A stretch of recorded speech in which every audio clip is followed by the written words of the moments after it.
और अब बात करते हैं सुप्रीम कोर्ट की। सुप्रीम कोर्ट ने वेब पोर्टल, यूट्यूब चैनल और सोशल मीडिया में चलने वाली फर्जी खबरों पर चिंता जताई है। एक मामले की सुनवाई के दौरान गुरुवार को कोर्ट ने कहा कि इस तरह की मीडिया पर कोई नियंत्रण नहीं है, बिना जिम्मेदारी के बदनाम करने वाली खबरें यहां पर चलाई जा रही हैं।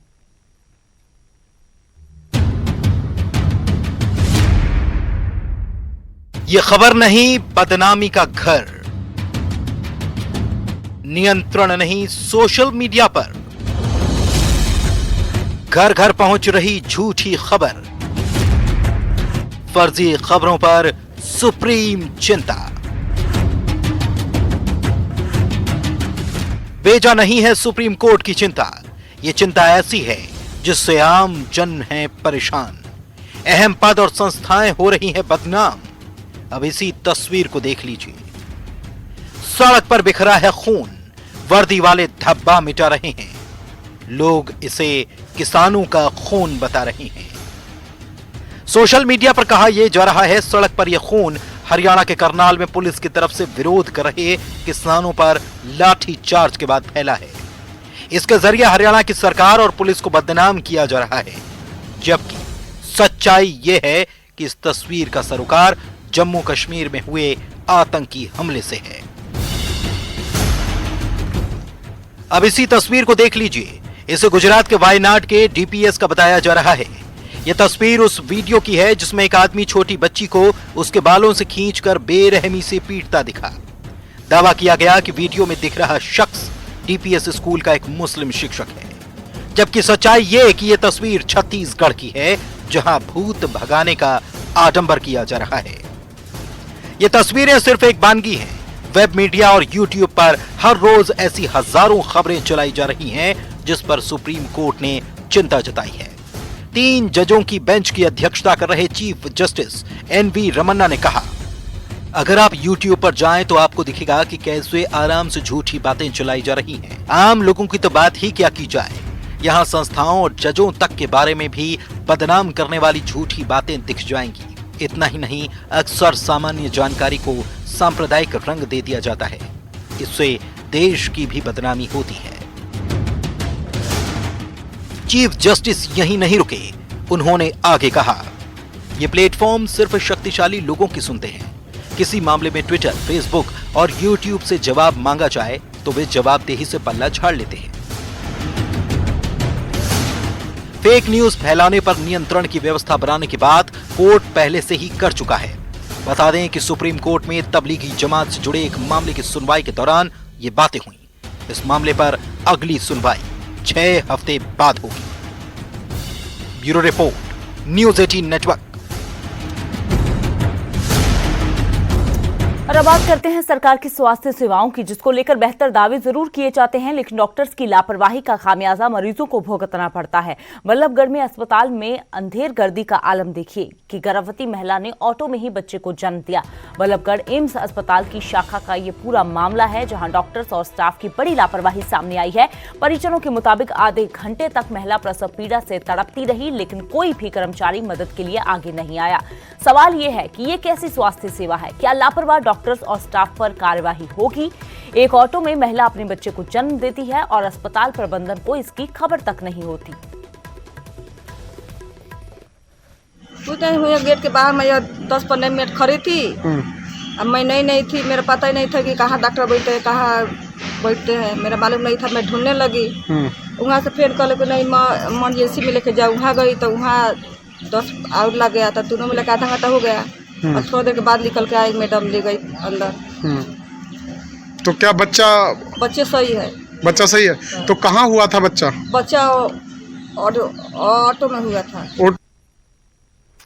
और अब खबर हिमाचल से, जहां सेब के गिरते दामों पर दिए बयान पर बागवानी मंत्री महेंद्र सिंह ठाकुर घिरते नजर आ रहे हैं। हिमाचल कांग्रेस अध्यक्ष कुलदीप राठौर ने बागवानी मंत्री महेंद्र सिंह ठाकुर पर जमकर हमला बोला।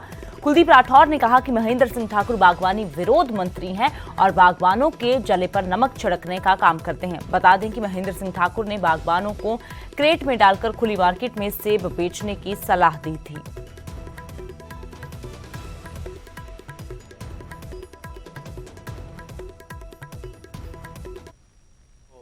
कितने वर्षों से बागवानी मंत्री है? क्या उन्होंने बागवानों की सुध ली? अब जब बर्फबारी हुई, ओलावृष्टि हुई, कभी वो बागवानों से मिलने गए, किसानों से मिलने गए, उनका क्या योगदान रहा है। मैं तो हमेशा कहते आया हूँ कि वो बागवानी विरोधी हैं। और अभी जब जो हमारा सेब बहुल क्षेत्र है वहाँ बहुत जो है मातम का वातावरण है, क्योंकि जिस ढंग से दामों में गिरावट आई है, बागवान जो है गाड़ी में डालो और खुले में मार्केट में बेचो। उससे क्या है कि जो पेटी का आपका खर्चा है वो खत्म हो जाएगा, ट्रे का खर्चा खत्म हो जाएगा, आपका ग्रेडिंग का खर्चा खत्म हो जाएगा, आपका पैकिंग का खर्चा खत्म हो जाएगा, 4 खर्चे कम हो जाएंगे। जो सेब है एज इट इज, सेब से लेकर के ये जो यहाँ सेब खरीदते भी हैं, बदामी खरीदते भी हैं, ये भी आगे जा करके फिर उन पेटियों को दोबारा से खोलते हैं, दोबारा से उनको पैक करते हैं।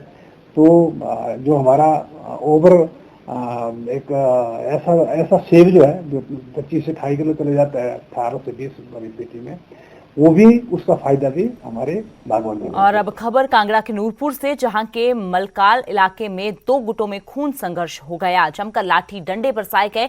एक गुट के लोग परिवार के लोगों पर कहर बनकर टूटे। क्या महिलाएं, क्या बुजुर्ग, जो सामने आया उस पर लाठी डंडों से हमला बोल दिया। और यहाँ भी इस जानलेवा हमले की वजह जमीनी विवाद ही बताई जा रही है, जिसको लेकर एक दूसरे की जान के दुश्मन बन गए ये लोग। देखो देखो कैसे मार रहे हैं ये सारे। बस कर, बस छुड़ाओ छुड़ाओ लगी।